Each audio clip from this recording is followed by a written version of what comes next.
Секция шорт-трека появилась в Якутске. Осваивать новый для якутян вид спорта помогает призер чемпионата мира и азиатских игр и двукратный чемпион Китая Цай Хайфэнг. Он приехал для проведения курсов по приглашению Министерства спорта республики. Еще в сентябре, посетив массовое катание, спортсмен отметил нескольких ребят и пригласил на индивидуальные занятия. Сейчас дети в возрасте от 8 до 10 лет занимаются в Ледовом дворце Элей-Ботур. Я благодарю ваших руководителей за то, что они пригласили меня сюда. Здесь, в Якутии, такого вида спорта, как шорт-трек, никогда не было. Все приходится начинать с нуля. Как стоять на таких коньках, технику скольжения, применяем все методы и других упражнений. Этой осенью я выбрал несколько ребят на занятиях, они стараются, есть маленькие подвижки.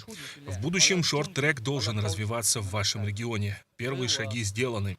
Я хочу, чтобы дети выступали на соревнованиях.